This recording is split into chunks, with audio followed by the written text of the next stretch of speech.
Okay, so let me formally introduce Jessica. How do you pronounce your last name? Is it Coonan or? Yeah, you got it. I got it, It's a tricky Coonan. one. Okay, Coonan. wasn't sure.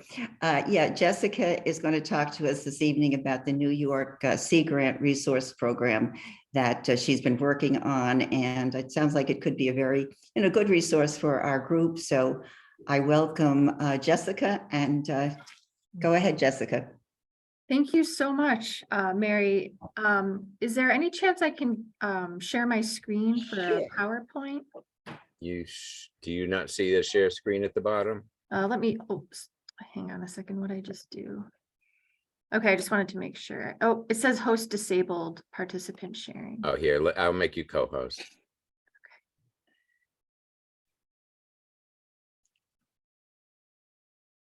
All right. Right now. Let's see. There you go. Okay. Great. Hey, everyone.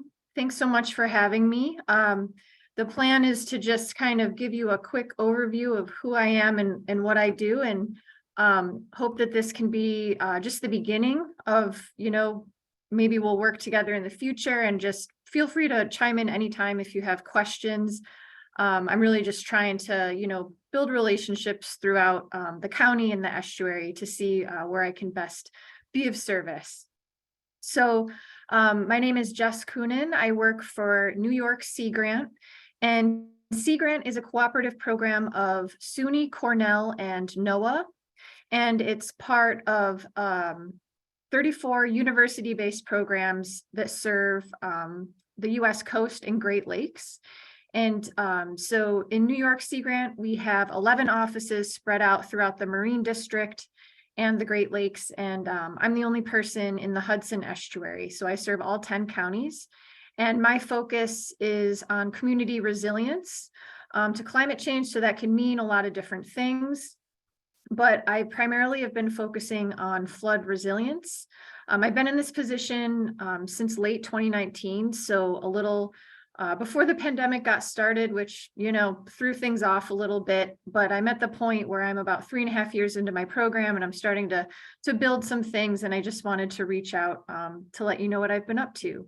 I'll also mention that I work closely with many partners in the region that you're probably familiar with, like the Hudson River National Estuarine Research Reserve, the Estuary Program, the Hudson River Watershed Alliance, and others. Partnerships is a huge part of what I do. So I'm just going to present a few programs today, and the first one I want to talk about seemed like the most pressing, and this is just a coastal flood data tools training. And the goal of this training is really to just learn how to access regional forecast data to know when coastal flooding is happening. So, and when I say coastal flooding, I'm referring to either storm surge or high tide flooding. And I know it often combines with, river flooding. But this is a photo that was taken at Tina Chorvas Waterfront Park on December 23rd, which was a major storm surge event that we experienced here in the Hudson Valley. We knew it was coming 4 days in advance. And if you knew what tools to look at, that's how people were prepared for it, but not everyone knew. And so the goal of this training is to really just, make municipal operations, municipal staff, maybe waterfront businesses and residents aware of some of the high quality regional forecast tools that can be used and complement the National Weather Service forecasts. I gave this training to the city of Kingston in November, so before this flood event, and they were able to incorporate it into their flood preparedness operations. And because of that, the businesses knew it was coming. They still had losses, but it was reduced losses, and they were able to bounce back quicker after the event. So we were on the line 45 minutes, 30 minutes of me presenting, 15 minutes of questions, and I did it virtually. So if this sounds like something that Saugerties would be interested in, just let me know. It's just about getting the right people in the room. May I just ask who from Kingston local city government participated? So it was Julie Noble organized it, and she invited the city engineer, the wastewater treatment plant operator, several DPW staff, people on her communications team, and several others that I'm not exactly sure what their roles were. But I think they were trying to get as many people involved in like road, who would be responsible for closing roads, that type of thing in the room. And there was no like reluctance from the staff to participate. It was something that was readily embraced. I'm not sure. I didn't see it on my end, but yeah, I'm not sure. I know that, Julie got everyone in the room, and it was all of her staff. So Thank you. yeah. All right. So another resource I wanted to talk about is this story map collection. I don't know if you're familiar with ArcGIS story maps. It's just kind of an online resource. It's a way to package information and put it into, oh, can you hear me okay? All right. Package it into storytelling. How are you? And so this story map collection, it brings together different information on watershed processes, how it relates to flooding and erosion risk. And it's divided into kind of 4 chapters. The first one gives an overview of how water flows across the land, introduces floodplain management terminology. Second chapter takes a deeper dive into water-related natural hazards, and how you can understand your risk using some online tools. Chapter 3 talks about flood risk, vulnerability, equity, community planning, and gives some case studies. And chapter 4 is really about the unique situation of how to like manage the shoreline where, we have the tidally influenced estuary and the tidally influenced tributaries. So the intended audience for this when we started was, people on planning boards that maybe don't have a background in water.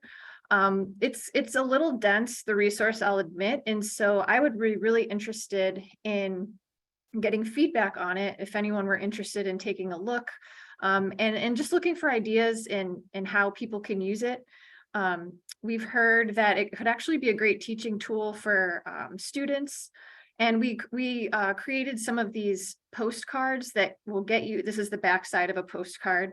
And we thought, hey, it'd be cool if we could hand these out at, the code enforcement officer's office. I think I actually gave some to Kathleen Gray, sent some over there. And so I don't know if that was ever useful or not, but I'll put the link in the chat to this resource. Oh, and I'll say too that we're in this part of this project, we're going to soon have a guide to permitting for permitting shoreline projects to try to demystify that process and make it a little easier. That was some of the feedback we got initially, that's something people really need. And then we're also creating a shoreline toolkit for local governments to kind of understand what the best resources are there for managing the shoreline.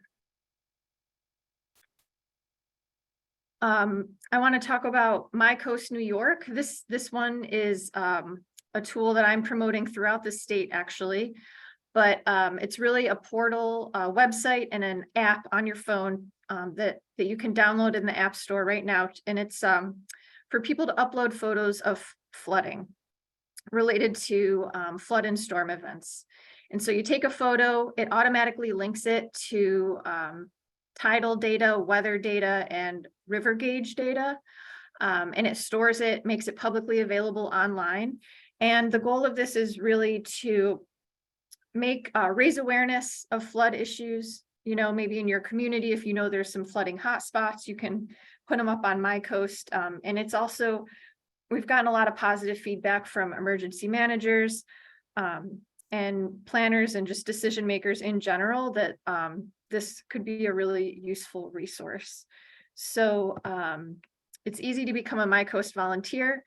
You can download the app, register, and start submitting photos, reports. And I don't know if this is, of interest to Saugerties, what your flooding issues are, but I assume maybe there's some places along the Esopus or along the waterfront, that might be interested in raising awareness of this. And then lastly, I'll mention really quick, I see Mary McNamara is on the line, and she's actually involved in our Hudson Valley Flood Resilience Network. And this is a group that I help co-facilitate. It connects local governments who are committed to taking actionable steps to manage current and future flood risks. We're growing the network. We're currently in a strategic planning phase, but we're getting close to the end. And what we do is just bring communities together that are working on these issues, and so that they can network and learn from each other, because we find that's where the magic happens. That's that peer learning. And so we're planning an event in June in Poughkeepsie. And so, like I said, you've already got a few people in Saugerties that are part of this network, but if anyone else was interested in this specifically, we could certainly add you to the list. So that's all I have for today. I'll stop there. In case you have any questions, I'll put those links in the chat. And if we are at time, I'm happy to just follow up through email.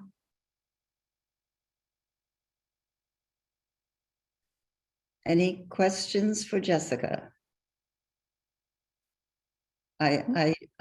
Yes, go ahead, Mary. So Jess, thank you so much for coming to us and sharing all your tools.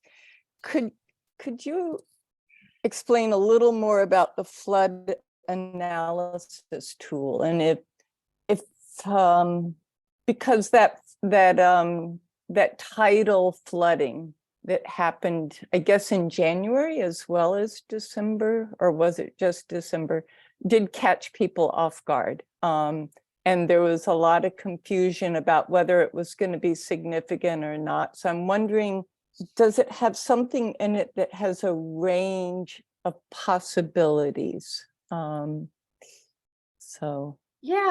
So the tools that I would talk about, it's Stevens Flood Advisory, or I should say the Stevens Institute of Technology has a flood advisory, a flood forecast tool. It was the picture in the lower left of one of my slides. I can go back to it. And that forecasts flooding about 4 days in advance. And so it was forecasting that that Winter Storm Elliott event. There's also in that what happened was that it was a pulse of storm surge that happened at the same time as spring tide. So it was a new moon. And so we also kind of knew that we were going to already have an extra high tide that day. So the storm on top of it is what caused the flooding. And then of course we had some river flooding as well. So it would basically just be introducing that tool and how to read it, the interface, and sign up for flood alerts if interested. I know in Kingston, they have a process now where they check it like on Mondays and Thursdays and see what's happening with that. I can see how it would benefit the hazard mitigation plan, having this training. Definitely, yeah. And that involves all the different departments, both in the village as well as the town. So it seems like it'd be a good thing to do. As I recall, there was a lot of scrambling at the last minute. Arm of the Sea was rushing to move stuff, and the same with the lighthouse. And I understand there was a few property owners in Malden who had their basements flooded. So it really did catch people by surprise. Yeah. And the storybook is just wonderful. Anyway, thank you, Jess. Yeah, thank you.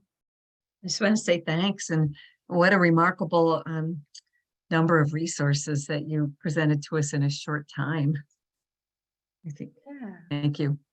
Yeah. Thank you for the time. Well, and also, I mean, I think this is just so pertinent to Saugerties because of our Hudson River shoreline, our Esopus Creek shoreline, and the flooding events that we have had. So I anticipate that we will be moving forward with this, and we'll consider what you've said and what's going to make sense. But I think that much of what you presented is going to be very helpful to Saugerties. So thank you. Great, you're welcome. I'll send an email with all the links and my contact information and everything, and I look forward to keeping in touch. Okay. Je- Thank you, and enjoy the rest of your conference. Okay, thanks. Bye, Oh, Jen. Jess, yeah, I Okay. just wondered if you wanted to just say a sentence or two about the Lula training that involved the Esopus as well as the Rondout. Is that I actually possible? didn't, yeah, I didn't actually attend the training, but I was part of the part of the planning? planning team. Right. And so that brought together decision makers in the Esopus and Rondout watershed, and it was a training on land use, right, Mary? I guess I've never given Yeah. a one sentence synopsis of it. Right, right. But did Well, anyone? Oh, okay, yeah. I just thought if you could touch on it, and I guess there's going to be a 4th-day follow-up. Oh, perfect. Yeah, that would be a great thing for people to attend and get involved in if they haven't. Okay. All right, thanks, everyone. Thank you, Jess. Okay, I see Nicole just joined us. I don't see Carol. Is Carol waiting in the room by any chance, Kevin? There is no waiting room. Oh, she just comes in. Oh, okay, great, perfect. So we don't have. Sorry, Okay. sorry that I'm late. My son needed something, attention. Anyway, hi. Welcome. Sorry. Nicole. Welcome. So we agreed then that we would move the town board liaison report next up on the agenda because Zach has to leave early. So Zach, I guess the two areas that we'd be particularly concerned about is what you had just mentioned about the CCA at the town board, the CCA approval, the CCA motion or approval yesterday at the meeting, but also to follow up on the H2M proposal that we talked about at our last meeting. So let me turn it over to you then, Zach. Sure, not a problem. Thank you for moving me up and giving me a few minutes. I'll start with the CCA report out. Last night, Jessica Stromback, CEO of Jewel, presented to the town board last night and spoke to us during pre-board to kind of give us a very detailed outline of the statistics from the last aggregation period and what we can possibly expect moving forward with a potential new contract. So last aggregation period, there were 10 municipalities in our surrounding area that opted into the program. According to their data, out of those 10 municipalities, there was roughly a total of $8 million in savings because of that program. This year, as of right now, there are 3 additional municipalities, so a total of 13 exploring a new contract period. Last year, Saugerties, out of that 8 million, was just shy of $1 million in total savings. We came in at about $970,000 in change in total savings based on that program. And she had estimated that there was about 3,337 metric tons of carbon saved as a result of that program as well. So moving forward, and what the board took action on last night is we did vote unanimously to allow Jewel to move forward and pursue bids and gather a proposal of some sort to present to the town by April 4th. Depending on how competitive that pricing is, they'll make a recommendation to us as to whether or not they think, in fact, that pricing is worth exploring and entering contract with. At that point, the board will have to act rather quickly because, like I said, that deadline looks to be April 4th. Our first town board meeting of April is April 5th. So we would be having to act pretty quickly. The general consensus and vibe on the board at the moment is as long as that pricing does appear to be competitive and offer savings like the last contract period, I do expect it to be a unanimous vote to enter a new contract period for a CCA. So that's where we are with that at the moment. Does anybody have any questions on that? I don't claim to be an expert. I'm still learning quite a bit, but I will certainly try to answer any questions. I did want to ask a question, Zach, regarding Sure. the provisions of the bid. Did I do this?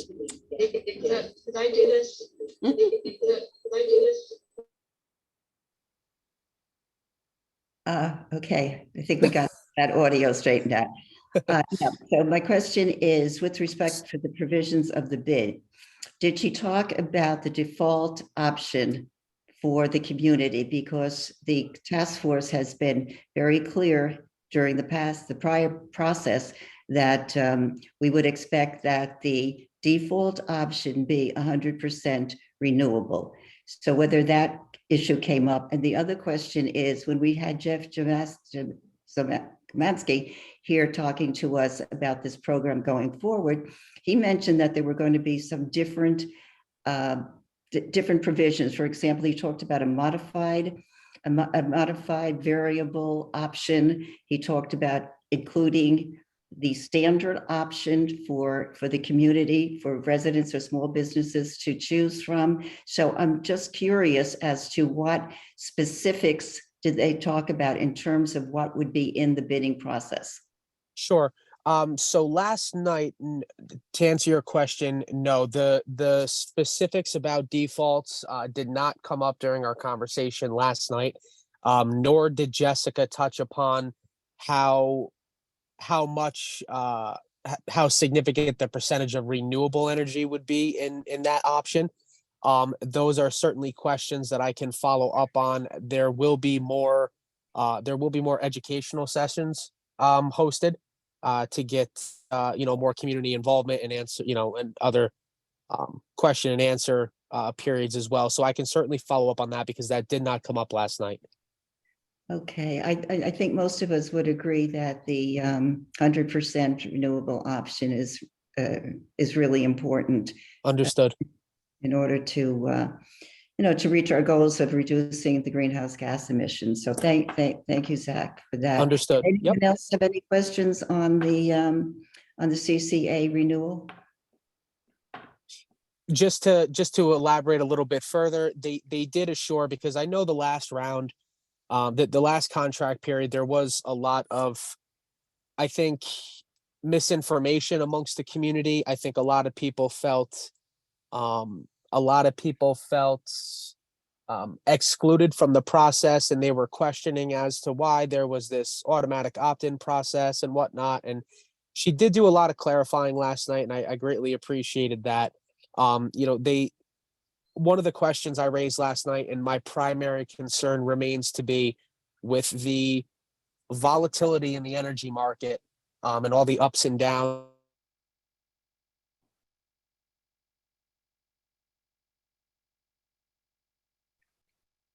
We lost your audio, Zach. Doesn't look like you're muted, but I don't know where you, but we lost the audio.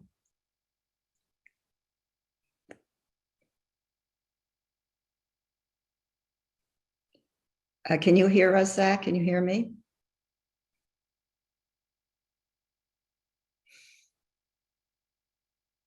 Kevin, do you see anything going on with the audio? No, he just dropped off, but maybe he'll try to jump back on. Yeah, I think that's what he's doing, because he did just jump off. Okay. So we'll wait a few minutes.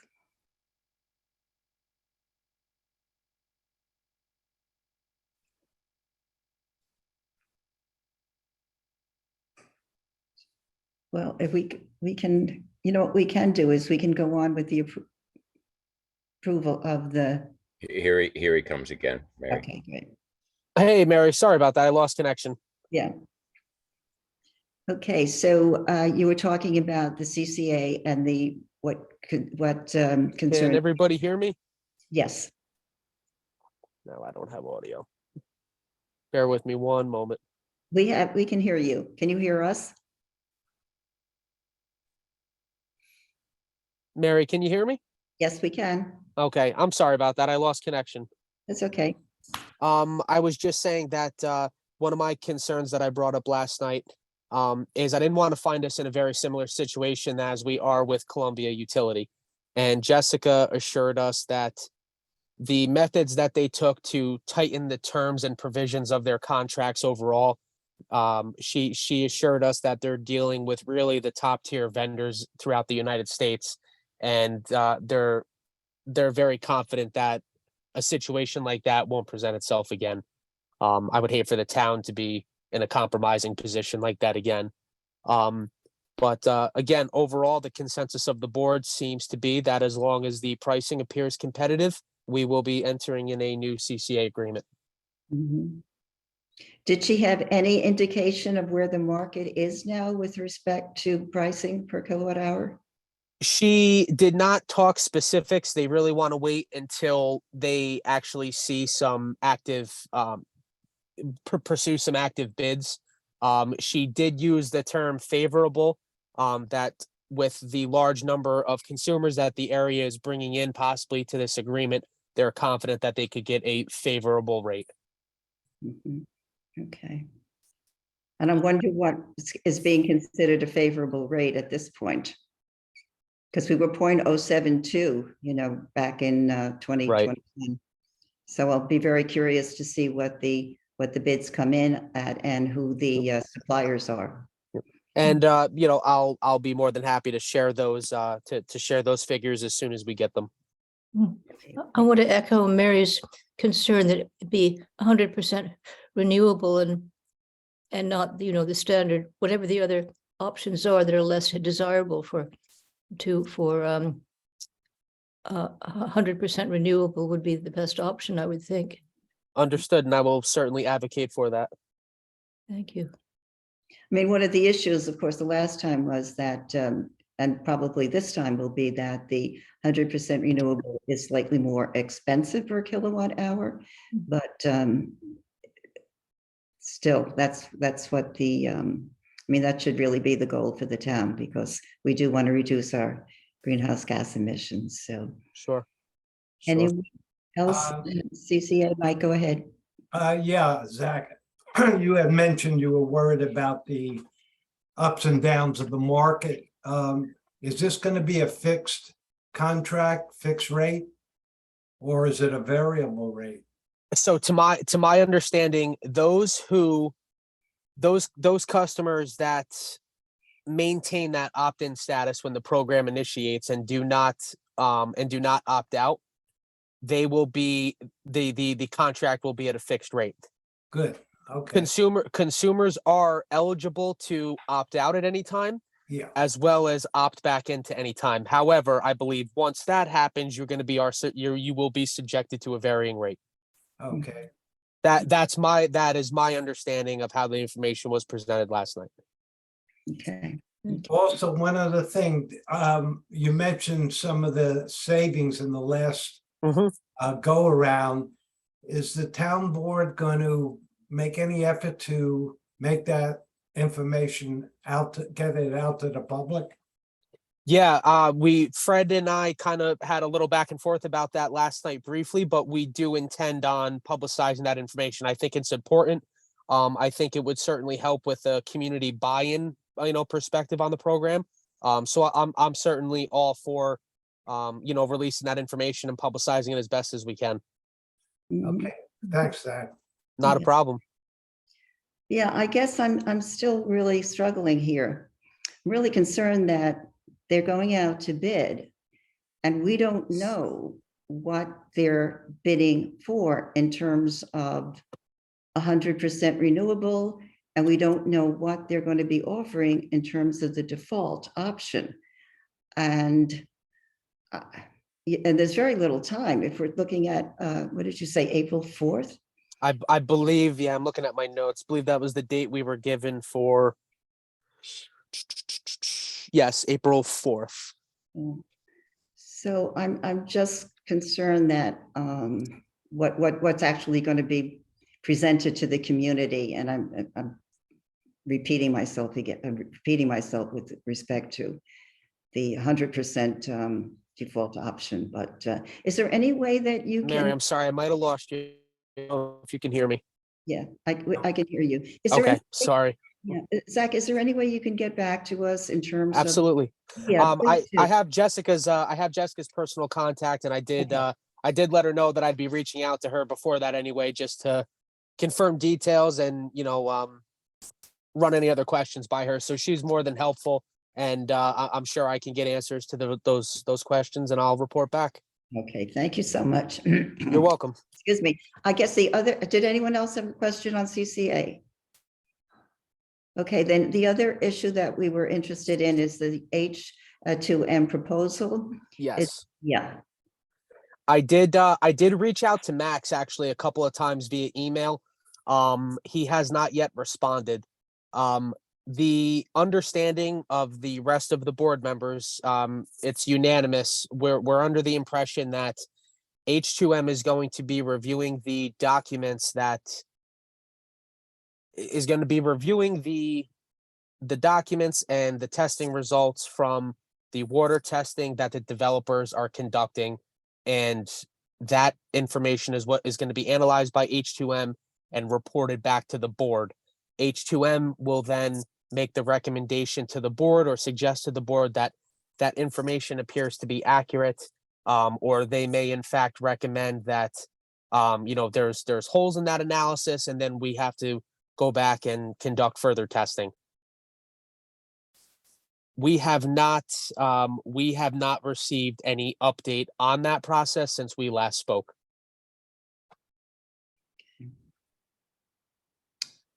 any questions on, any other questions for Zach? So what I'm hearing tonight is different from what I heard at the last meeting and what we saw approved by the town board at the February meeting, which was that H2M was to review existing documents. They actually specifically said the draft scoping document. So now we're hearing that HTM is reviewing the analysis and the data that the developer is coming up with. Yes, and I'm sorry if I'm unclear. That those two things, to my understanding, are happening simultaneously. That's what is being compared. We are waiting for the developers to complete whatever portions of the, whatever tests that they're conducting privately on their end. That's what H2M is waiting for, so they can do some sort of comparison with that information. Oh, okay, so okay. Yes, and I'm sorry, I was a little unclear on that, but what the holdup appears to be the testing that the developers are responsible for on their end. Okay. Well, that's good. That's an update. I suppose That so. the developers are doing something. Yeah, and also in the event, again, it's my understanding, in the event that H2M recommends that further testing needs to be done, the developers need to bear that cost. Sure. Oh, good. Yeah, okay. Okay, so they're reviewing the existing documents. They're going to review what the developer comes up with, and then Correct. Then they're going to make a recommendation as to what the town needs to do going forward. Okay. That's the understanding of the board. Yes. Okay, very good. Any other questions for? Was there a time frame for this? I mean, you might have mentioned a time frame, but I didn't catch that. Is this going to be over the next few weeks or? Elizabeth, there was a time frame that I did have recorded in my other planner. I don't recall it off the top of my head. I don't want to give you wrong information. When I report back about the CCA program, I can try and include that timeline as well. Okay, thank you. You're welcome. Yeah, I do recall that in the proposal that was approved at the last town board meeting, that they would bring the information, that they would have a report in 3 to 4 weeks. So I think maybe that's not going to happen or hasn't happened. But I don't know how significant that is. I don't know how significant that is to keep to a 3 to 4 week timeline. Sure. Well, if they're taking longer, that might be a good thing, as Mike Harkavy alluded to. I mean, taking more care with it, perhaps. Mhm. So I'm not clear on what tests that the developers are doing for this.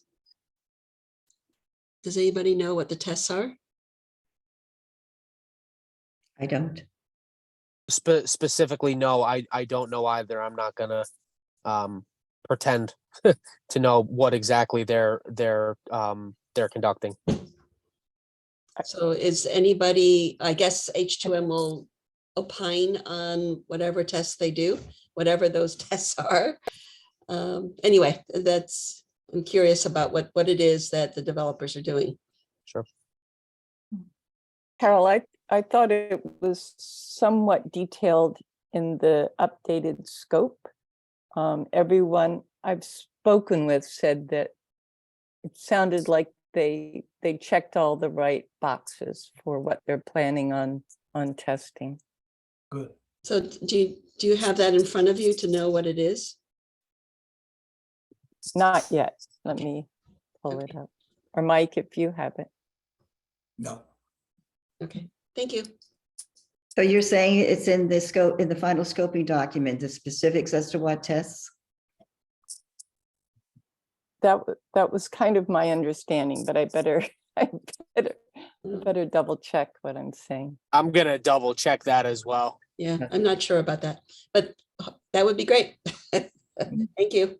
Thank you, Carol. Well, the timelining makes sense because the 3 to 4 weeks was just to review the existing document. So obviously they can't meet that time frame because they don't have the developers study yet. So that'll make sense at least. Okay. Any other questions for Zach or anything else, Zach, that that we should be aware of? No, not at this time. Like I said, I jotted down your other concerns and I will follow up on that and report back to you guys as soon as I can. And anything else that transpires between now and the next meeting, I'll obviously make you aware of as well. Okay, there was just one other matter that the CAC did request from the town board to get a list of the existing documents and data that was being provided to H2M so that we knew what exactly they were looking at to compare to the study that the developer provides. So is that something that we haven't heard back, Zach? So I'm just wondering. Okay. I will include that in my follow-up and sorry, I'm just writing down notes here so I don't forget. I will include that in my follow-up and I will get back to you. Yeah, because it would be interesting to see what they're looking at, just as Carol questioned what exactly they're being studied, what studies they're doing. So I think those two pieces of information would be quite interesting to have. Mary, Absolutely. Mary? Zach, before you leave, the link on the Winston Farm site on the Town of Saugerties website, it doesn't, so the one that says Winston Farm revised final scope document, the link Yes. doesn't work. Okay, I will And- let Fred know that we were having problems before with, I want to say that the link kept expiring. Right. I will that's what it let says. them know about that so we can put an active link up there. Right, and so that would be where we would see the details for the. That is where all of the updated information should be Right. made available on. Yes. Okay. Okay, anything else? Then, well, thank you very much, Zach. That we look. No, thank you for moving me up on the agenda. I appreciate it. Okay, thank you. Have a good night, everybody. Okay, you too. Bye. Go Stallions. All right, so let's go now to the approval of minutes of the February 16th meeting. Is there a motion to approve? I move. Elizabeth, thank you. Second, Ken, I'll second. and okay, all in favor? Aye. Aye, okay, approved, great, good. Okay, next on the agenda is the Climate Smart Certificate, Climate Smart Communities program, and two parts of it, the recertification and the implementation. So just by way of background, I did send out an email about this, but just so we're all on the same page with respect to recertification. As you know, we talked about at the last meeting, we were going to look at the expired actions. We've got to look at those and figure out how to get them unexpired and get them recertified. And that was on the assumption that we would be recertified in 2024. And my assumption was we would be recertified in 2024 because we were certified in 2019, and that 2019 and 5 is 2024. So that was the assumption. But however, when we looked at the tutorial and the recertification on the website, we're not going to get, we don't need to get recertified. We won't be able to get, we will be, what's the word? We will be eligible to get recertified in 2025. So that means we really don't have to work on the expired actions this year. Is that all making sense? Okay, good. All right, so then I think the plan should be, we should go forward now and look at the actions that we can work on in 2023 to get, to implement them and to get approval for them as we go forward with this program. So that's pretty much what I'm asking for tonight. And what I did is I did send out a memo, an email rather late this afternoon, and you will get an email from me if you haven't found it yet that lists the actions that we have been approved of so far. So let me see if I can share my screen with that. Ken, can you make me host to see if I can share it? Sure. Oh, your video is breaking up. Hang on, make co-host. There you go. Okay, now let me see if I can share it. Okay.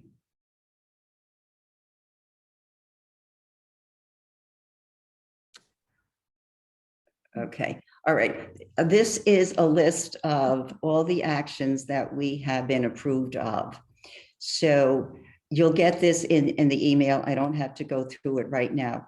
It's not in the exact sequence that's on the website, but at least you'll know, okay, this were approved of. Some of them have expired, but we don't have to worry about expired right now.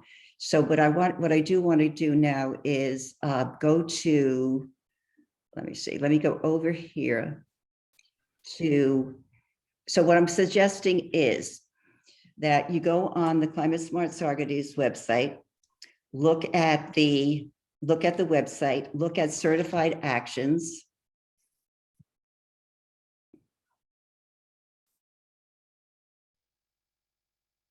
Oh, I don't know if I have it here. Maybe I do. Oh, no, that's my Zoom one. Oh, darn it, I've had it. Mary, are you saying that perhaps we should look at some of these actions that that we're certified for, but that might be expiring in 2025 and start working on them again, or? No, what I'm really suggesting is that we don't worry about what's expired. Okay. And that what we do is look at the website. And I don't know why it's not coming up.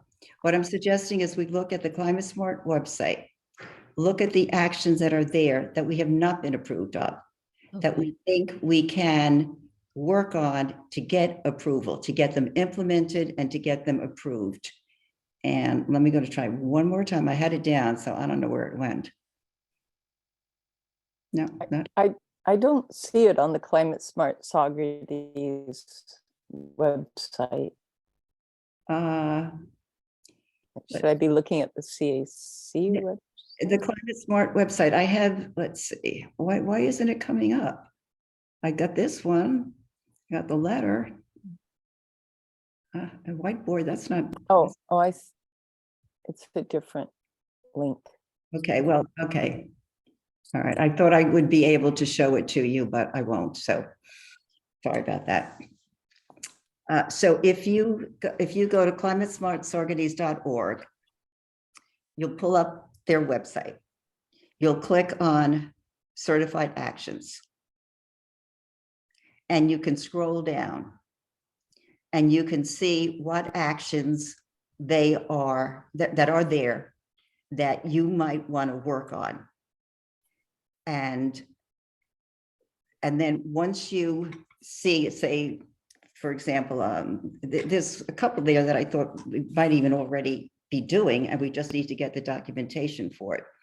So if you look at the different actions, say, oh, let me look at that. And if you click on that, it'll tell you what you need, what kind of documentation, what you need to do, and what documentation you need to provide. So that's what I'm suggesting we do. Everybody has a different interest and a different area, and then if you find an action, you say, hey, this is something I think maybe the town should implement. And then you can go to the list that I send out of what we've already done. So what we've done and what we haven't done. Like we've done a shade policy, a tree shade policy rather. You'll see the list of what we've done.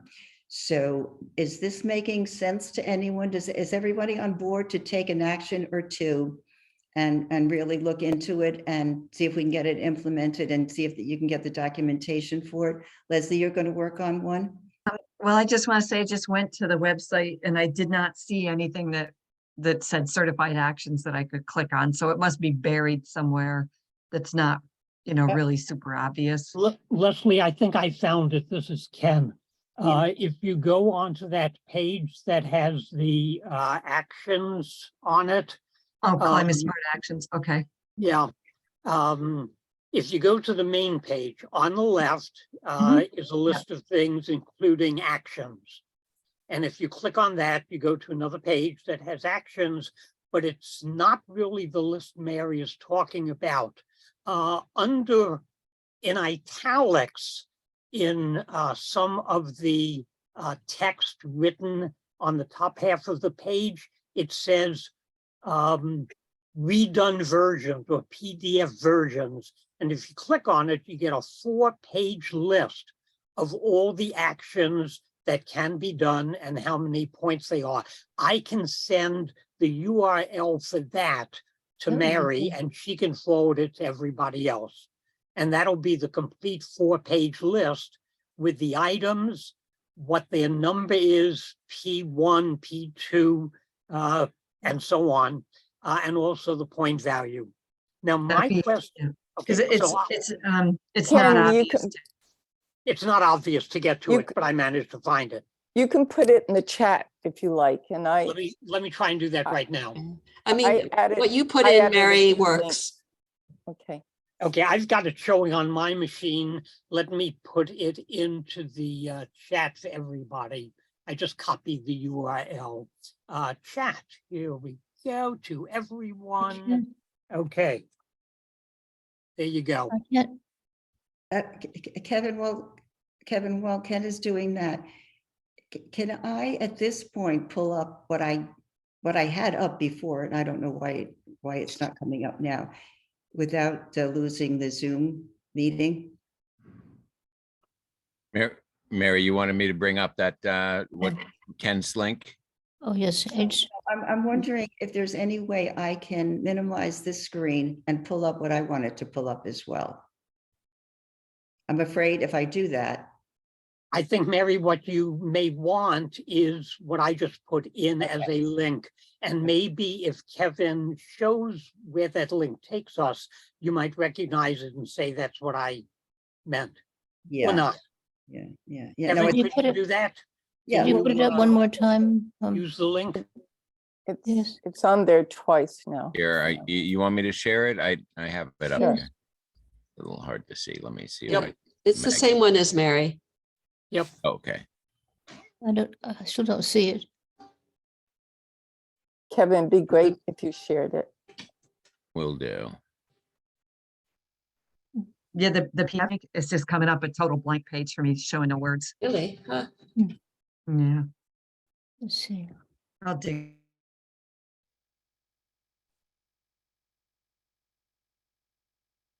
Yeah, it's too small to read.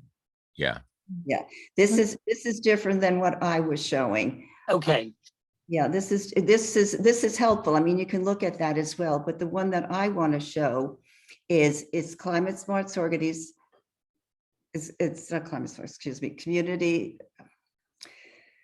Climate Smart Communities.org. If can you go back to that, Ken?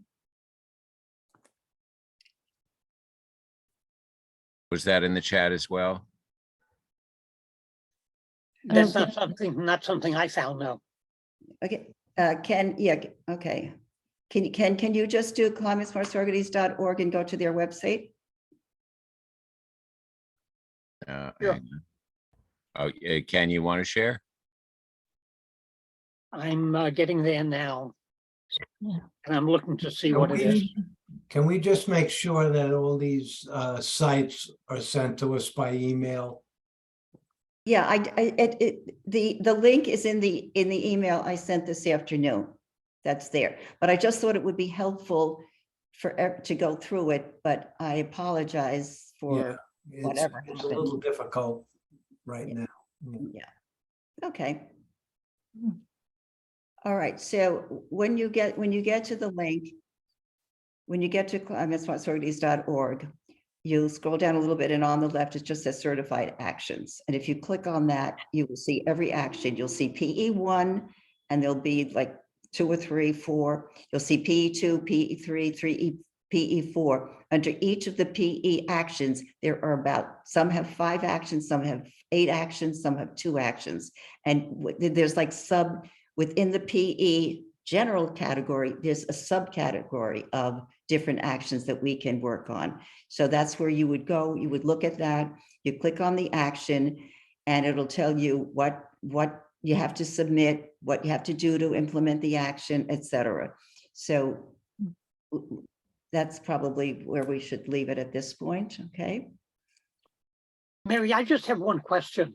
Yeah. I'm sending that link to everybody right now in an email, but I Yeah. have one question, and that is the list you sent us of 22 items Mhm. that you note are CSC actions completed Mhm. 2919. Mhm. Are those all the actions we did to get the bronze level certification? Mhm. So some of them are expiring or expired and others are not? Yes, exactly. Okay, so we can look on the 4-page list that came up and that I put into the chat and sent everybody by email. And anything that is not one of these 22 Right. is something we could try to recommend be done and how it would be done. Yeah. Anything other than these 22. Excellent, exactly. Okay, thank you. Exactly. And the link that you sent, it's a good resource because you can see what's there, but it won't tell you what you have to do to implement the action. It won't tell you what documentation you have to get together to submit for approval. So, but when you go to climatesmartsorganities.org, that all of that information will be there. Okay, Yeah. understood. Yeah. Um, Yes. So I was going to just point out that PE7, which is water related, let me, sorry, let me just make sure I had the right name for it. Enhanced community resilience to it- climate change. Correct. So that category did not exist. That category was not finished when the town was doing its certification. Quite a few of the things under that category, as you were pointing out, Mary, you've already done. Some of the things in those categories the town is participating in, and 1 or 2 actions the highway department is actively participating in. So, so there's some easy things to do, and then there's overlap with what departments in the town want to accomplish. So to me, that's sort of like the sweet spot of where it benefits greenhouse gases, it benefits resilience, et cetera. So, so there are quite a few sort of I think there are 21 actions altogether, and from number 8 down to 21 is more water related. Above that is more climate related. So I don't know if anyone else would be interested in looking at those, but I've sort of divided it up by what would be the highest priority, and the different kinds of ranges of points and things like that. Mhm. Now, you make a really good point, Mary, and we did this when we first started with this program. We looked at what we've already done or what's pretty much in place, and we just need Oh. documentation for. And that's Right. a really good approach, because there are some other actions. I went through some of them today.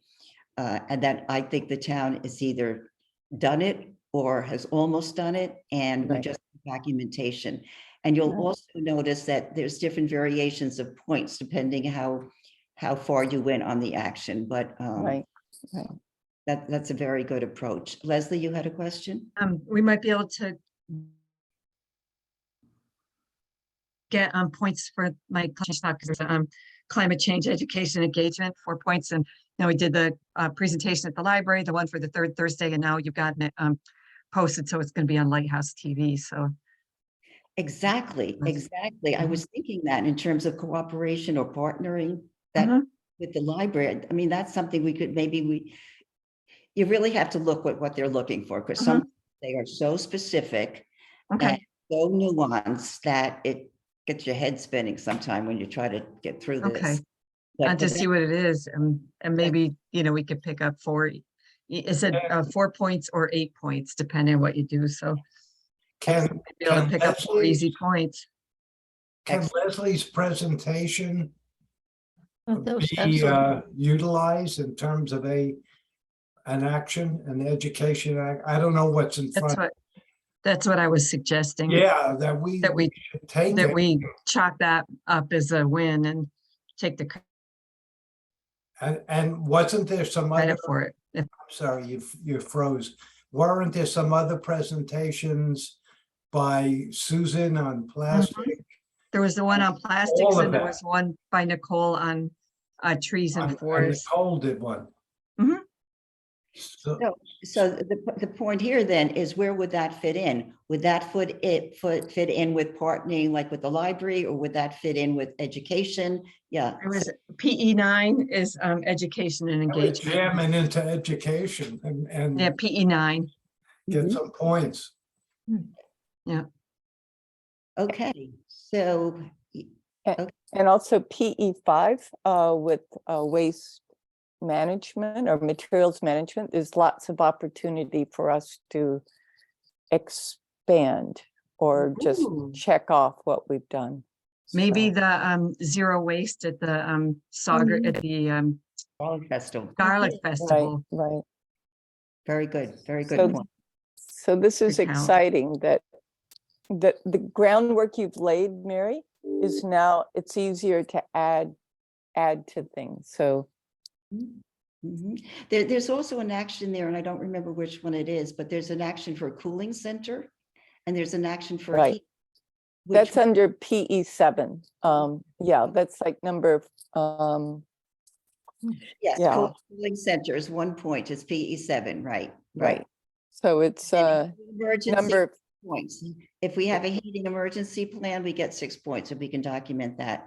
So this is Right. just another examples of areas where the town is working on, or and it would really qualify if we just look into it and get the documentation that they need. So I Right. would think that the ice rink could be a cooling center. it is. Right. if we have a plan for it, or if we meet whatever they want us to do whatever they require us for. Mhm. But- What about that waste program that was at the Garlic Festival? Right. That's what we're talking about. Yeah. the Yeah. Zero. Is that what you're talking about? Yeah, and there's a desire for the town to expand on that, and it's Elizabeth maybe, yeah, Right. so there's room for growth in certain areas where we've already started growth. Well, they said they were gonna continue to do it, right? Right, the town said to ask the Kiwanis Club to help with the education. At the moment, they don't want to do more, but maybe we can figure out a way to help them want to do more. Mm. So, Mm. I- Maybe there could be more education in school, in high schools, or I don't know how that would get into the agenda, but right, so Kiwanis Club is gonna host a conversation about it, and good. when I have more details about when that's gonna happen, it'd be great to have some people help with that. I got an email recently from the Waste program, and I'm ashamed to say I can't find it now, but Oh. I'll look through all my emails and try to find it. Yeah, I got that too. Okay. Okay, so I had a question. The natural resource inventory, you said that it's documented, it's something you did. I guess I haven't been able to find it, or because that is such an important tool for watershed planning as well. And there's, so I guess I'm wondering where that's located, and then if it needs updating. yes, we got approval for it. It was done 10 years ago. We got approval for it because it was part of the open space plan. Oh, yeah, that's right. So Has that's what it is. And it would be one of the actions that would have expired, but we're not going to worry about expired right now. Yeah, Right. that's where it is, Mary. Yeah. Okay, okay. So, okay, anyone else on that? So, okay, so, yeah, then we'll talk about it at the next meeting, see who wants to do what and what, what we can come up with in terms of going forward. Okay, next on the agenda. Oh, yes, there's a recommendation for, okay, hold on, let me get my other screen over here. Okay, what I'm asking you all is to make a recommendation to the town board that the town board request that the Public Service Commission approve of an opt-out community solar, the CDG. Did everyone get the draft Mhm. memo to the town board? Yes. Yes, okay, I think I saw this on my screen before, but let me see, yeah. Yeah, see, this is here and the other one wasn't there. Okay, this was the memo. Essentially what we want the town board to do is request that the Public Service Commission approve an opt-out community solar. As you recall, we worked on the opt-in community solar with Ulster County. Was it last year or the year before? This item came to my attention from Dana Hall, who spoke to us at the last meeting about the Mid-Hudson Energy Transition Group. And that group is in coalition with a group of other climate advocates, climate change advocates. And the problem they say is that because in the opt-in program, the opt-out program, and somehow, and I don't know the particulars about it, but in the opt-out program, it somehow limits the participation of low-income households to apply for the GDG opt-out. I don't know what the details are. I didn't get into that with her, but if they have an opt-out GDG program, it will help the low-income households. And so what we're asking is for the town board to either pass a resolution or to write a letter to the PSC as I said, requesting them to approve the community solar opt-out option, the opt-out part of the community solar. So any questions on this or comments, or is this something we want to do or not? I'm just trying to understand it. Confusing. The program was opt-in and we want to move it to opt-out. Is that what you're saying? Yeah, what we're saying is right now, the Public Service approves of an opt-in community solar. Right. That's approved. They have not approved the the opt-out option. Right. And it's been before them for a while. She told me they've been looking at it and it's kind of on pause. And so that none of neither Jewel, Westchester or Right. Meg, none of them can offer it right now because it's not approved by the Public Service Commission.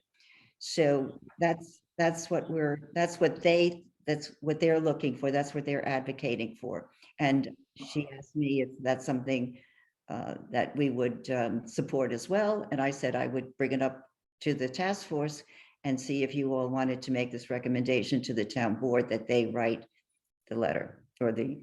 So Well, can I, just to get back to this, there's a lot of resistance in the community to opt out. And the opt-in, as I could see from here, the minute you have opt-in, people like Jewel do not want that because it limits the number of people that actually get into the program. But I'm just wondering if it's not totally transparent to the community. We had that problem in the last one where there was a lot of community resistance Yeah, to but then- opt out because they felt they weren't in control. right, So And we're now, once again, throwing an opt-out at them. And I don't know if that's, I'm a little hesitant about it. mhm. I don't know if that makes sense. Well, just to that point, Mike, they've already agreed with Jewel to do opt-out for community solar. Mhm. Zach said they voted unanimously to work with Jewel to go to bid for opt-out community solar, CCA, not community, Community choice aggregation, not solar. not solar, right? Okay. CCA. So, Right. so I think maybe we're past that hurdle. Yeah, I was going to say something like that too. I think that might be, certainly we were all affected by how people resisted the last time to an opt-out. And then, and seeing that, oh my God, we should have stayed in when it became apparent that they would have done so much better if they had just stayed with it instead of opting out. I think they felt better about it, about the concept. I don't know if that's true for your friends, but certainly people that I knew were much happier about the concept, even though they opted out. But then the other thing I wanted to ask just a little bit about the GDG. What does that stand for? You mentioned the GDG for low income people. The CDG, that's. Oh, community- CDG. Oh, I thought I heard GDG. Okay, community sorry. Distribution Yeah. generation, Yeah. which is another word for community solar, really. I mean, that's So- what community solar is, it's CDG. Right. So do you know what the issues are? No, see, I didn't get into Yeah. it with, but I did Okay. not. get into it with I'll look into it and see if I can find out anything more about it. Yeah, there was something to the effect that when it's opt-in, and I don't know the particulars, what the financial ramifications are for the, I don't know, yeah. Right. Okay. I recall 2 years ago when we were discussing CCA, there was a lot of semantic or otherwise confusion about opt-in and opt-out. And Right. perhaps that's relevant here too. When is opt-in applicable and when is opt-out? It's very confusing. But once again, with the CCA, yes, it was opt out. Mhm. And there was a lot of community resistance to it because they felt they didn't have control over it and it wasn't their choice. That's how that's how the community was looking at it. So now, if you're going to be talking about community solar, you're going to be throwing the same issue at the community again of opting out. And I don't know if that's good PR. Okay. That's just my concern. Leslie. has Leslie had her hand up first. Yep. I recall from, I think it was Jewel, that said Saugerties had an unusually high opt-out. And as I remember, there were like a few players on social media that really riled people up. Right. And Right. I think it'd probably be really behoove us in the town to get ahead of that this time and do a really good promotion and social media or however it is, but it just can only, you know, just a handful of people can really make trouble Correct. for Right. for people. And so, you know, other communities didn't opt out as much as Saugerties did. So, you know, just made that note. Yeah, but I was thinking that I think everybody realized how easy it was to opt out and nothing changed. So I don't think people are that resistant anymore. I could be wrong. And I think they also saw that they could have done better if they had just stayed in. It was the point I was trying to make earlier. So I think people may have moved on, but I could be really wrong. Well, to that point, I think the town board has actually moved on, Mhm. you know, because they are going ahead with it. If it was such a liability from the last time, and it wasn't a big issue, but it seems like they've moved on from it as well. And we have the data, the track record of the data that said, hey, we saved this much money. You know, you're in or you're Well, out. Yeah, Yeah. that's why I questioned that we really have to get that data out Right. to Yep. the community. Now, past performance does not guarantee future performance. I mean, I think we really need to compete with that. That's true. It just happened to be, you know, we lucked out in terms of unstable traditional power sources versus our 100% renewable that was much more, you know, it was locked in, and it was a time that those other prices were fluctuating like crazy. And so, you know, it was events were on our side and would make us look good, but we can't guarantee that that's, you know, the future outcome. Absolutely.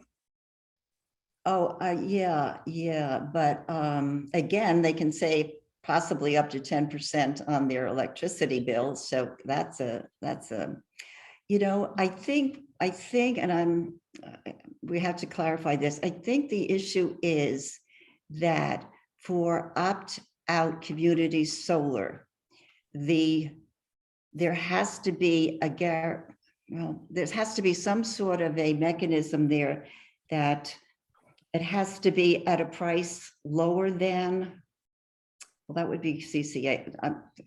Erase, rewind, I'm done. Telling you, it's very confusing. I'm confusing myself here because We're gonna go down that rabbit hole again, I'm afraid. I'm trying to figure out what it was, and I should have just asked her. But anyway, okay, we're done.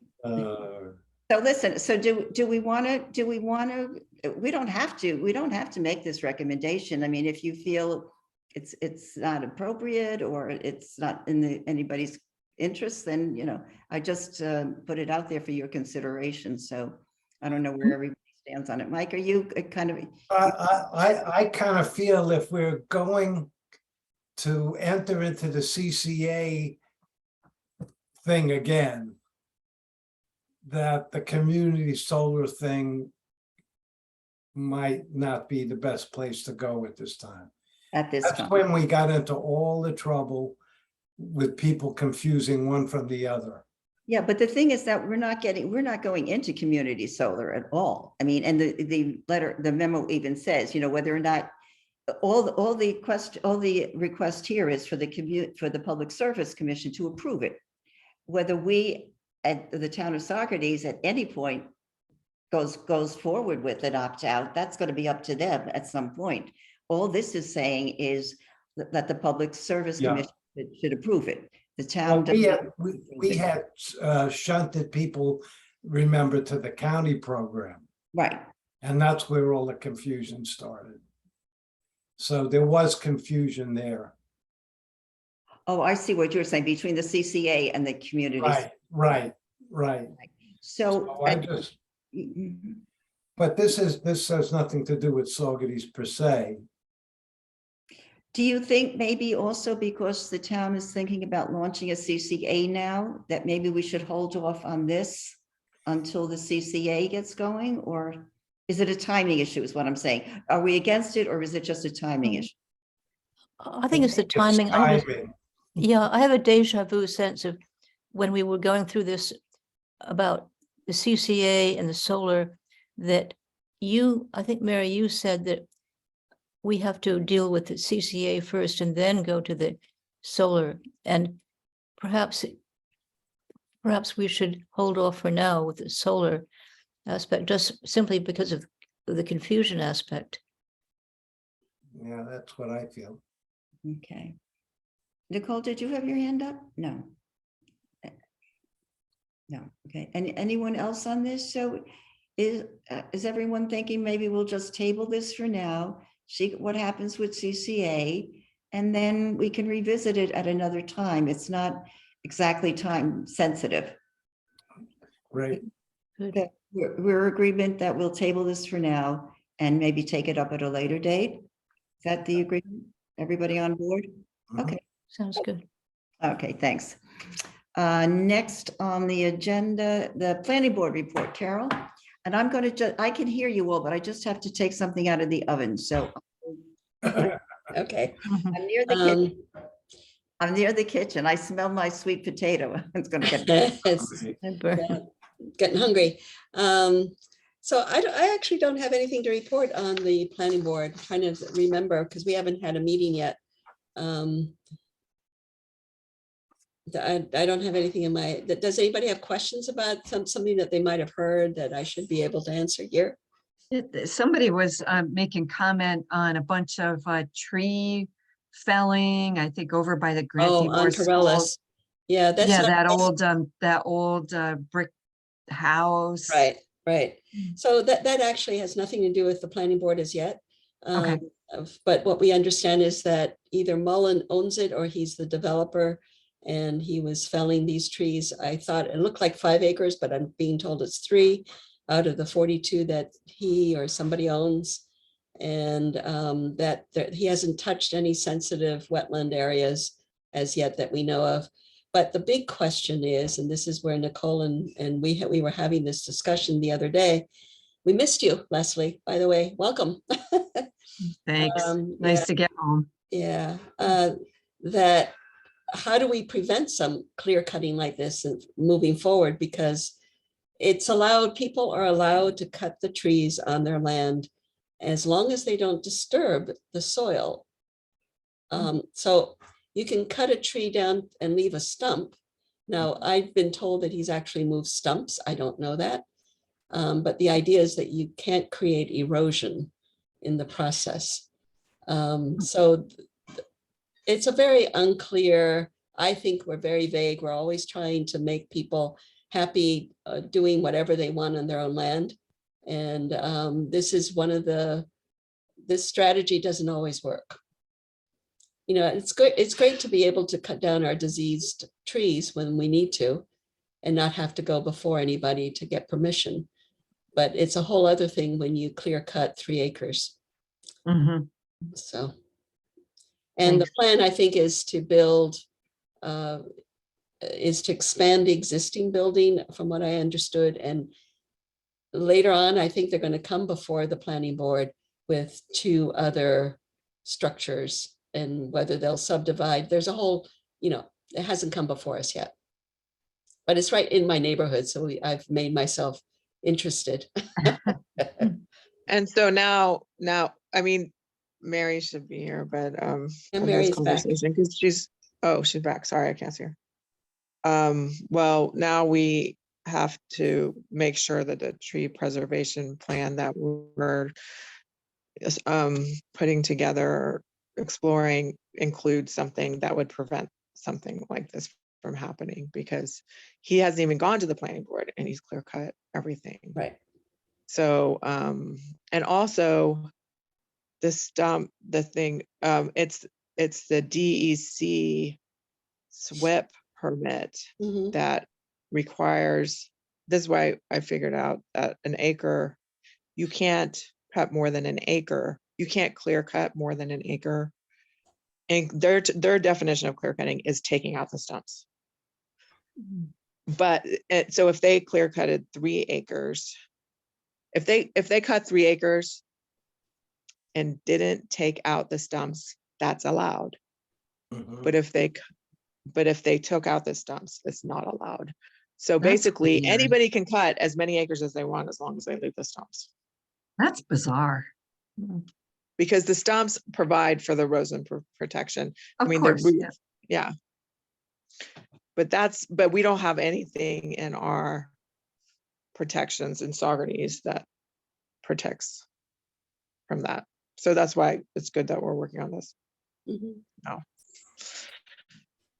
So if they cleared the land around the home and they're going to expand the home, how could they leave the stumps? Wouldn't they have had to take out the stumps so they could expand? the home? Yep. Well, we don't know if they took, I mean, Carol said that she thinks they did take out the stumps. We don't know. I don't know if they took I out the don't know. stumps. I don't know. I haven't looked. I Good. haven't been by there since last week, so. I Is anybody haven't- going to check that out? Mhm. I will I asked be the by there neighbor, next weekend. Snoop by, Right, Carol. exactly. I know that some neighbors did, and Mullen immediately came out or somebody from his team came out and sort of harassed people. So don't go on my land. And I don't think they were. I think they were just parked. But it's touchy. So be and careful. also there. we found out that they were asked, right when they started cutting, neighbors called and said, can you please try to leave as many trees up as possible? And they said, it wasn't Mullen, they talked to somebody else. Yeah, somebody And he else, said, yeah. of course we will, and appease them. And then they cut everything down. Well, and also if you cut everything but the stump, it still is very unsightly just to see a lot of stumps without the trees. And I mean, there's the scenic aspect too, which I guess doesn't, it's Doesn't harder to play. make that argument about that because people will say, well, that's an aesthetic judgment and that's not, Mhm. a legal judgment, but I think it's important. And also people could trip over the stumps. You shouldn't be on their land. Yeah, only if you're trespassing, right? Right. But it's Anyway, right across the I street feel from the like we don't, elementary school. I feel like we don't really know enough and that we really need to do a little more investigation along with trying to understand the history of this, what we're understanding from people. I'm being told by others that this is where it comes from. And I don't have the whole history of how we got to where we are right now in terms of tree preservation or tree non-preservation. So what we talked about at the tree preservation meeting is finding out, I guess Lanny had said like 10 years ago, there was Mhm. some work done on tree preservation and then nothing came of it. Correct. But Mary's supposed to be asking Leanne about that because Leanne might know about that. Yeah, I did speak to Leanne today. Oh, and good. yeah, I spoke to her today. And what she just really talked about is what happened back when Barry Benepe was involved and when he made recommendations that were incorporated into the zoning law with respect to the size of trees but this was on public land. It was not on private land. So it really didn't, she didn't have any information about what happened in the past with respect to any kind of activity to regulate tree removal on private property. She mentioned something about, but she did mention something about there was an uproar years ago when there was some consideration to along the waterfront and buffer zones and planting along shorelines. But maybe that's what Lanny was referring to, but it didn't specifically talk about, tree removal generally or any restrictions on tree removal generally on property. So Yeah, and I do And I don't think, I don't know, but I'm skeptical that we still don't know what the consequences are if you clear cut more than 1 acre and take out the stumps. What is the consequences? Is there a fine or what? Because I also noticed on Pine Lane a few years back, they must have clear cut like 3 acres, and they took all the stumps off. I didn't hear anybody. At that time I didn't know about this, but I didn't hear that they got any penalty for that. Well, you said it was a DEC regulation about keeping, you can cut. Yeah, it is. So the So it the is. penalties would be under DEC, because obviously the town doesn't have any jurisdiction or any provision prohibiting. Okay. The town of Woodstock has a pretty great tree cutting guideline. I thought there is one for the village. They never follow it, but there Yeah, is the one for tree, the but village. both of those are for street trees. Yeah, but we've looked at those. Both of those are for street trees, and it's just No, about I guess, not cutting trees along the streets. okay, it's been a while, but I thought I recalled it also being for how many trees you can cut within an area. But I guess where I'm going, Really? Nicole, is would you consider proposing, reviewing and updating a tree cutting policy? And what happened along the banks of the Esopus Creek with Mullins project in the village of Saugerties, that stream bank will not be stable. So that's the village. I know we're talking about the town, but anyway, I guess I'm just thinking maybe there's an opportunity to have an update on the tree. That's what we're doing right now, Mary. We're doing we have a tree preservation subcommittee, and you're welcome to join it. And we are putting forth a tree preservation policy. We haven't written. I mean, we're exploring it now, Okay. and then Well, we're gonna. I think what happened a long time ago, perhaps Barry was involved, I don't remember, but the buffer zone along wetlands, along water areas was certainly an issue during hits with the construction, when Struzeri cut down a great many trees along the Sawyer Kill that fed into the Hudson.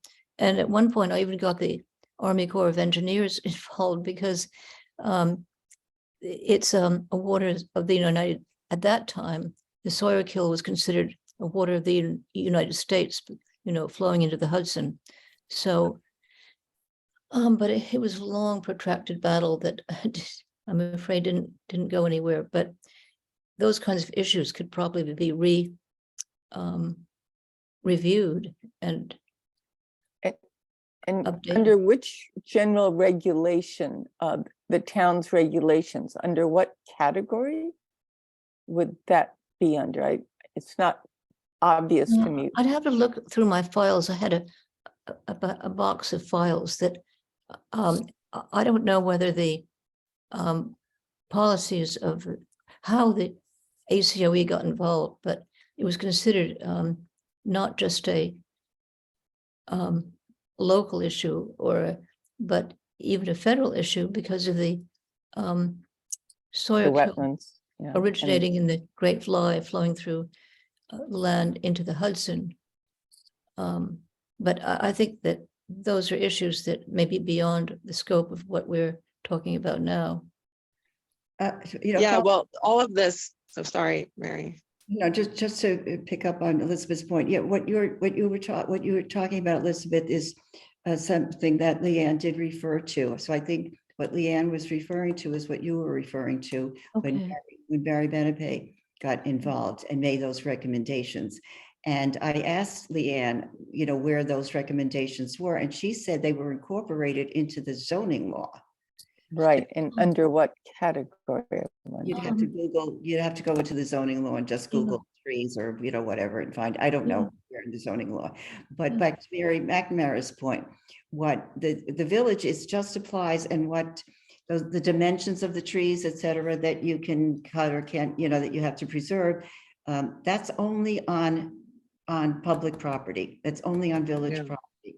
So, but they could be informative, but we've already looked at the different dimensions in that, but they could be informative in terms of trying to get a tree preservation policy that would be acceptable to the town and to the residents and everyone. I'm sorry, Nicole, you wanted to say something?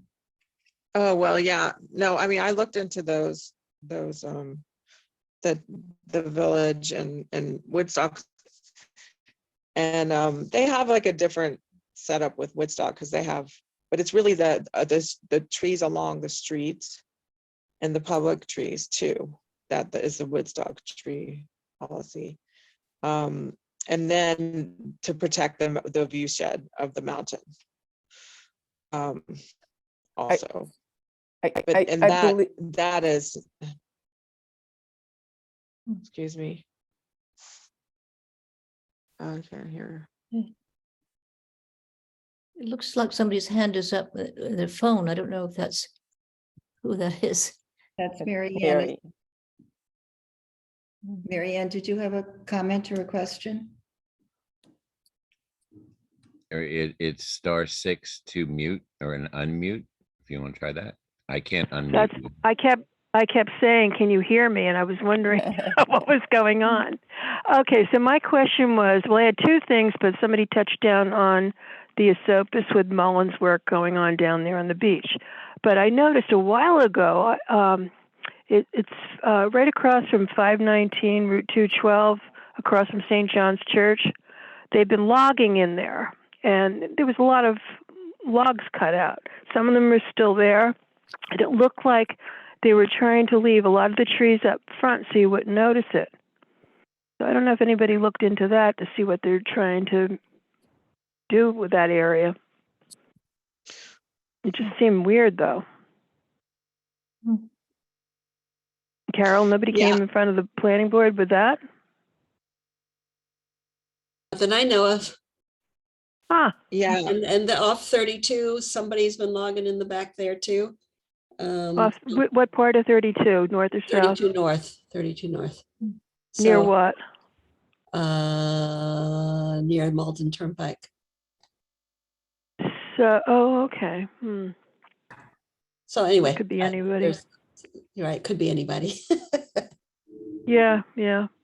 And so basically we're looking at writing, and including in this tree preservation plan, talking about like numbers of trees cut and if they're cut sustainably or not, and maybe putting in a paragraph about that, because it's not like, I don't think we should be like, people can't cut trees if they have huge acreage and if they want to log, but it's about what, if they do it in a sustainable manner, or if they're just cutting everything, a huge clear cut.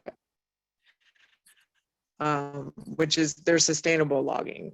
That's much more responsible.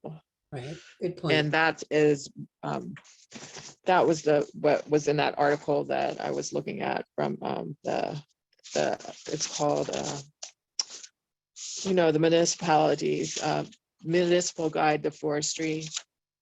That's, I was looking at for stewardship.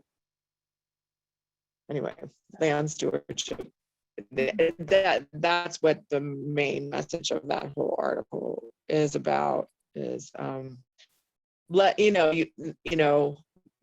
not making it impossible for people to log if they have big areas of land, but making sure that it's a sustainable type of logging. Well, maybe sustainable logging might have something to do with those writings that emphasize that groups of trees can almost, their roots converge, and all the mycorrhizal networks that go on underneath. So if you clear cut, that kind of destroys that concept. Right, exactly. And it affects the temperature. So we'll have to keep that in mind when we put this together. And Saugerties, the town of Saugerties is so different from the village, because what we're really dealing with is development on huge scales and lots of trees coming down everywhere, as we have just noted here. And I'm sure there's a lot more happening that we don't know about. And it's our climate is, the climate of Saugerties will be affected if we don't protect our trees.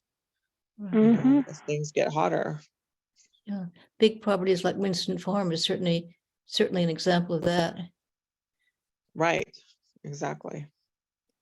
So under site plan review, it talks a little bit, proposed limit of clearing showing existing vegetation, anyway, including individual trees with a diameter of 6 inches or greater, blah, blah, blah. So So there is something that we are guided by once they become before us.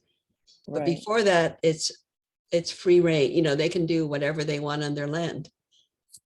I see, except for the buffer along streams. Right, I guess. exactly. Or buffers along the Sightline. side, I'm not thinking, Right, you know what I mean. right, Right, yeah. it's side lots, or right. the right word isn't Right. coming to my. Mm. So I think it's an issue that it's very hard to control and very hard to get, I think, the town to want to create a police force or a tree force to monitor this. I mean, it's happening everywhere, just like Nicole said. You can just go around and you say, oh yeah, they cut down for Montanos, they cut down a ton of trees to put up something that hasn't happened yet. So It was the car wash, I think. no, that was across the road is a place where they wanted to show off huge not vehicles, equipment, The equipment? yeah, heavy duty equipment. Okay. And they were going to, they had all these plans, and that was probably it, admittedly COVID happened in between, but I don't know what's happening with it at all. And it's, it's been, they've already cut the trees, done. And Wasn't that supposed to be seen from the thruway? Yeah, Okay, so that was like 3-4 years ago. yeah. And Carol, it also talks about the sensitive area overlay districts, and Correct. there's maintenance of trees existing at the time of the passage of these restrictions. Where is this, Mary, where is this in the, Let's see, Well- it's sensitive area overlay but is it in the zoning ordinance or is it? in the zoning ordinance. Okay, so yeah. I think this is all tying in. I think this is what Barry was proposing back when there was a ruckus about this, but it got into the zoning law. So I think this is what Leanne was talking about as well. So I recall when the city of Kingston was doing some aggressive lumbering in their drinking water supply. So this is city of Kingston, not New York City. The town of Woodstock had some teeth to some of their regulations about what trees, how large trees they could trim and how many. So they were logging to raise money to help them pay their bills for their infrastructure needs. It was pretty contentious and maybe 15 years ago. But Was this at Nicole, I Cooper don't. Lake? No, it was not Cooper Lake. It was in the Beaver Kill. Reservoir. Oh, okay. The But the Beaver Kill. zoning So law it that- was- that Mary is talking about is that Barry and Leanne was working on 20 years ago should still be relevant in Saugerties, I would think. Well, I was talking about the town of Woodstock, actually. No, But- I'm but referring I'll to- relook at Woodstock. But relook yes, at it you're again right, and see if there's something Elizabeth. I've- You're Because right. if we're creating a tree protection policy for Saugerties, maybe we should consult the zoning law that could still be relevant. The the work that Barry and Leanne did 20 years ago. I think that only applies to the wetlands area and the floodplain area. Am I correct, Carol, on And the that? riparian, And the riparian. yeah. Okay. Yeah. But- So it's there That for. was Sawyer Kill. So what I think Elizabeth is getting at is maybe we can use that Expand on it. basis to move it to maybe other areas of the Mhm. town, such as large. Expanded. Yeah. Is that where you're coming from? Yes, I think so, although certainly the wetland area was the focal point of because the Sawyer Kill was definitely affected then, but I think we could try to expand it to other areas. So what maybe we can do then is when the subcommittee meets next, maybe we can explore that area, that option or that avenue to see if we can come up with some sort of a acceptable policy. Good. I wonder, looking at other ordinances that other towns have done in the Hudson River estuary. And maybe the New York State DEC Hudson River Estuary Program would have some ideas of good examples. And Nicole, maybe you know of some, but it seems like it's a good time for gathering what does exist and Right. expanding upon what we already have. So thank you for doing that.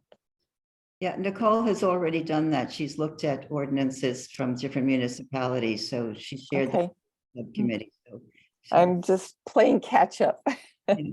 no. Join Okay. the committee. So maybe what we do, Nicole, to wrap this up, shall we just kind of, when the subcommittee meets again, kind of strategize on this, on what we can do forward? And Carol, we need your help on this because I know it's going to be a hard sell. Mhm. Yep. Whatever. I agree. But there also is going to be a lot of community support, and we know that from these women from this neighborhood, and I'm sure there's going to be a lot Yeah, of community I agree. support as well. I think it's a balanced Yeah, yay nay, there's gonna be developer dollars to fight it. right? Yeah.